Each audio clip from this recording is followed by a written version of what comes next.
குடிக்கிறதுக்கு ஒரு வாய் கஞ்சி இல்லாத போதே இந்த குப்பத்துக்கார பசங்களுக்கு இவ்வளவு திமிரு. 3 வேளை சோறு கிடைச்சிட்டா ஊரையே அழிச்சிடுவானுங்க போட்டிருக்க. குடிசைகளை காலி பண்ணுங்கடான்னா அடிக்க வரானுங்க. அப்பா நம்ம எஸ்பி கிட்ட சொல்லி அவங்க வயித்துல அடிக்கணும். அப்பதான் அந்த நாய்களுக்கு அறிவு வரும். விஷயத்தை எங்கிட்ட சொல்லிட்டல, அவங்களை எங்க எப்படி அடிக்கணும்னு எனக்கு தெரியும். நான் பாத்துக்கிறேன். என்னப்பா அது புறம்போக்கு நிலம். அங்க இருக்கிற குடிசைகளை எல்லாம் காலி பண்ணிட்டு அழகா ஒரு பிசினஸ் காம்ப்ளெக்ஸ், ஒரு தியேட்டர் கட்டணும்னா இவனுக்கு தானே அனுபவிக்க போறானுங்க. அதை எடுத்து சொன்னா புரிஞ்சுக்க வேணாம். அதை விட்டுட்டு குடிசைகளை எல்லாம் காலி பண்ணி கொடுக்க மாட்டோம்னு சொல்றதுக்கு இந்த புறம்போக்கு பசங்க யாருன்னு? தப்பப்பா. ஏழை புறம்போக்கு நிலத்தை பணக்கார புறம்போக்குங்க கேட்க கூடாது.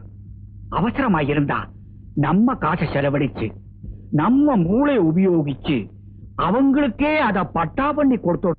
அனுபவிக்க தெரியாது. குடியிருக்கிறதுக்கு நிலம் கொடுத்தா அதை வித்து வாயில போட்டுப்பான்.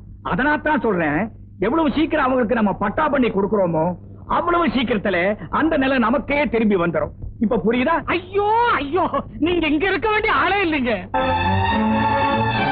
35,000, 40,000, 50,000, 60,000, 70,000. நிறுத்துங்க, ஏலத்தை நிறுத்துங்க. உங்களுக்கு எல்லாருக்கும் எவ்வளவு பணம் வேணும் நான் தரேன். தயவுசெய்து எல்லாரும் இங்க போயிடுங்க. போங்க போயிடுங்க. நீங்க என்ன பணம் தர்றது? இந்த மாதிரி 4 சோக்கான பொண்ணுங்க இருந்தா பணத்துக்கு பஞ்சம்.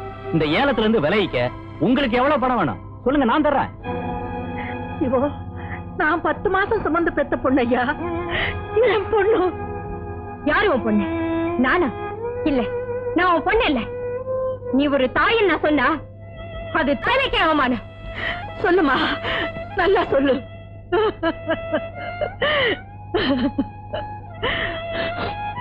நான் கன்னியா இருக்கிறப்பவே உன்னை கருத்தரித்தேன். அதுக்கு காரணமானவன் என்னை கைவிட்டுட்டு போயிட்டான். வாழ்க்கையோட போராடி உன்னை வளர்க்க நான் வெபிச்சாரி ஆனேன். இந்த போலீஸ்காரன் கிட்ட அடிபட்டு அடிபட்டு என் உள்ளமும் உடலும் தளர்ந்து போச்சு. என்னுடைய பாவத்தோட நிழல் கூட மேல படக்கூடாதுன்னு உன்னை தனியா வளர்த்தேன். எந்த விஷயமே உனக்கு தெரியக்கூடாதுன்னு ரொம்ப ரொம்ப எச்சரிக்கா இருந்தேம்மா. அதனால எத்தனையோ விவரம் தெரியாத இளம் பெண்களோட கண்ணீர்ல சம்பாதிச்சியே அந்த காசுல வளர்ந்த இந்த உடம்பு புனிதமாயிடுமா? பாவப்பட்ட பணத்துல வளர்ந்தனா நாசமாத்தான் போகணும். உங்களுக்கு இஷ்டமா அவங்க என்ன வாங்குங்க. ஏன் ஏலத்தை நிறுத்திட்டீங்க? கேளுங்க கேளுங்க. லட்சுமி, எனக்கு தண்டனை கொடுக்கணும்னா என் கழுத்தை நெரிச்சு கொண்டுடுமா. நான் சாக தயாரா இருக்கேன். ஆனா ஆனா நான் பண்ண பாவத்துக்கு நீ மட்டும் பரியாடாதம்மா. அடுத்தவங்க வாழ்க்கையை பலி கொடுக்கும் போது அந்த பொண்ணு ஒரு தாய் வயித்துல பிறந்தவங்கிற எண்ணம் மட்டும் உங்களுக்கு வரல இல்லையா? இன்ஸ்பெக்டர், நீங்க எப்படி இங்க எப்படி வந்தேன்னு கேக்குறீங்களா? மழை வர்றது மயிலுக்கும் போலீஸ் வர்றது உங்களுக்கும் தெரியற மாதிரி உங்க வியாபாரமும் எங்களுக்கு தெரியும். அன்னபூர்ணியம்மா, எத்தனையோ பெண்களோட கற்பு கற்பூரமா எரியும் போது சந்தோஷப்பட்ட நீங்க உங்க பொண்ணுக்கு அந்த நிலைமை வரும்போது மட்டும் ஏன் கலங்குறீங்க? உங்களுக்கு தேவை பணம் தானே. அந்த பொண்ணை ஒரு விலை போட்டு எடுத்துக்குங்க. உங்க வியாபாரம் உயர்றதுக்கு லட்சுமியோட அழகு இளமையும் ரொம்ப உபயோகமா. நீங்க சம்பாதிச்ச பணத்துக்கு லட்சுமி மாதிரி எத்தனை பெண்கள் பலியா இருப்பாங்கன்னு கொஞ்சமாவது யோசிச்சு பாத்தீங்களா? இன்ஸ்பெக்டர், போலீஸ்காரங்க கிட்ட கத்தியும் துப்பாக்கி மட்டும்தான் இருக்குன்னு நினைக்காதீங்க. நல்ல மனசும் நியாயமும் கூட இருக்கு. இன்ஸ்பெக்டர், நான் செய்த தப்புகள் எல்லாம் ஒத்துக்கிட்டு நானே ஒப்புதல் வாக்குமூலம் தரேன். என்ன அடிங்க, தூக்கில போடுங்க, என்ன வேணா செய்யுங்க, நான் தயாரா இருக்கேன். உங்களுக்கு தண்டனை வாங்கி தரது என் நோக்கமா இருந்திருந்தா நான் உங்களை சந்திச்சன்னைக்கே நீங்க கம்பி எண்ணிக்கிட்டு இருந்திருப்பீங்க. உங்களை திருத்தணும், வழி தவறி போய்கிட்டு இருக்க உங்களை சரியான வழிக்கு திருப்பணுங்கிறதுக்காகத்தான் நான் இவ்வளவு நாள் காத்துக்கிட்டு இருந்தேன். அதுக்காகத்தான் ஏலங்கிற பேர்ல ஒரு நாடகம் ஆடுனேன். அண்ணா, உங்களால என் கடந்த கால வாழ்க்கையை பத்தி நான் தெரிஞ்சுக்கிட்டேன். எங்க அம்மா இத்தனை பாவத்தையும் சுமக்கிறதுக்கு காரணம் அன்னைக்கு நான் அவங்க வயித்துல சுமையா இருந்ததுதான். அப்படிப்பட்டனா இன்னைக்கு அவங்கள திருத்துற முயற்சியில ஒரு திரும்ப உபயோகப்பட்டிருக்கேன். அதுல எனக்கு ரொம்ப சந்தோஷம். நான் வரேன்னா லட்சுமி, நான் செய்த பாவத்தை எல்லாம் உங்க நல்ல குணத்தால கழுவிட்டீங்க. இந்த புனிதமான நேரத்துல என்னை விட்டுட்டு போயிடாதம்மா. இன்ஸ்பெக்டர், நீங்களாவது சொல்லுங்க, என் பொண்ணு எங்கிட்டே இருக்க சொல்லுங்க. பயப்படாதீங்க. தாய் விளக்கானா மக ஒளியாவா? லட்சுமி வந்தது திரும்பி போறதுக்காக இல்ல, உங்க தப்ப உங்களுக்கு உணர்த்தணுங்கிறதுக்காகத்தான்.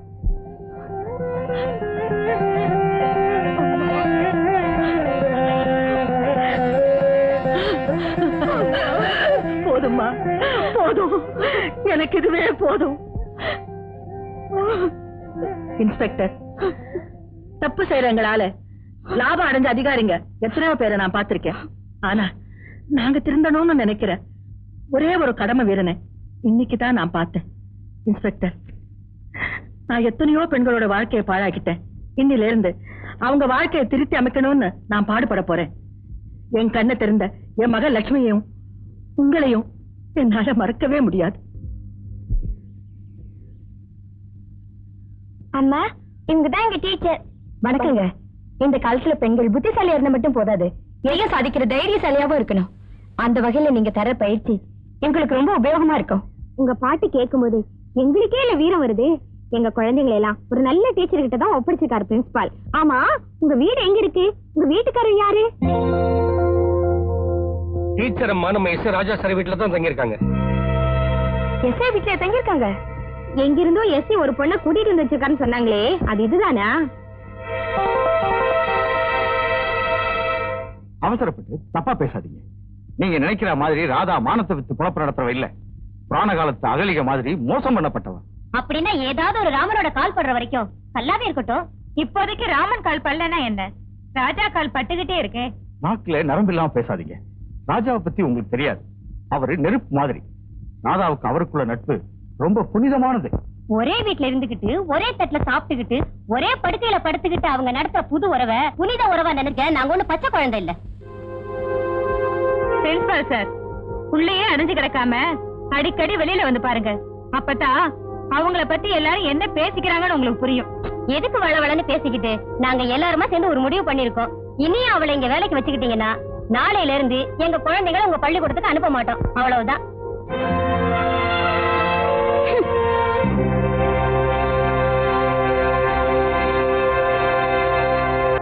நிலங்களையும் ஆக்கிரமித்துக் கொண்டிருக்கும் மனிதர்களையே பார்த்து பார்த்து நொந்து போன நமது கண்களுக்கு புதுப்பிறவி எடுத்து வந்த கண்ணனாகவே காட்சியளிக்கிறார் நமது நமச்சிவாயம் அவர்கள்.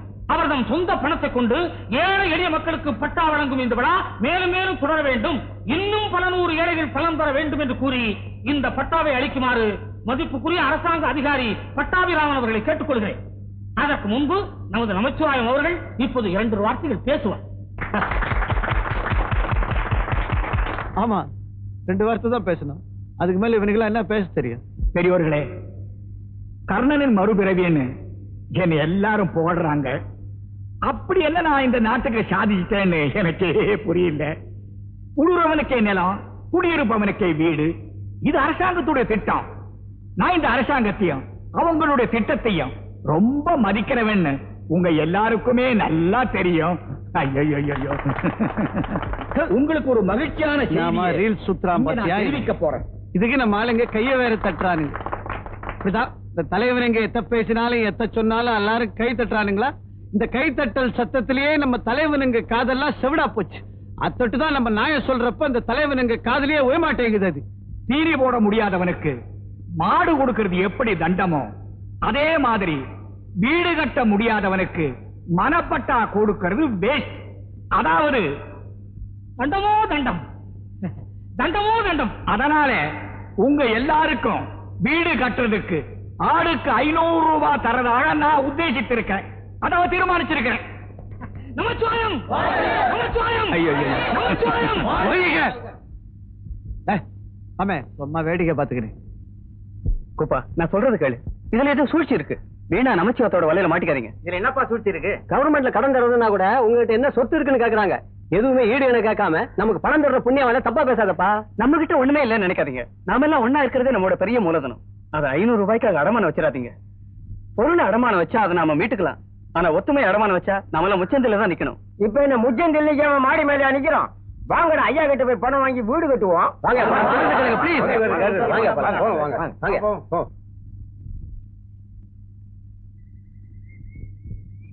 தாடா, நீங்களா?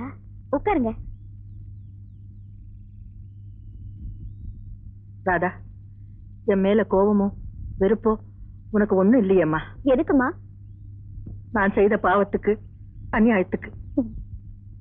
புண்ணிய ஆத்மாக்களோட கால்ல விழுந்ததுக்கு அப்புறம் செஞ்ச பாவங்கள்லாம் தானா கரைஞ்சு போயிடும். வாங்க அன்னபூர்ணியம்மா, எப்படி இருக்கு உங்க புது வாழ்க்கை? நீங்க எனக்கு அமைச்சு கொடுத்த புது வாழ்க்கைய நீங்களே வந்து பார்த்து பாராட்டணுங்கிறதுக்காகத்தான் உங்களை கூப்பிட வந்திருக்கேன்.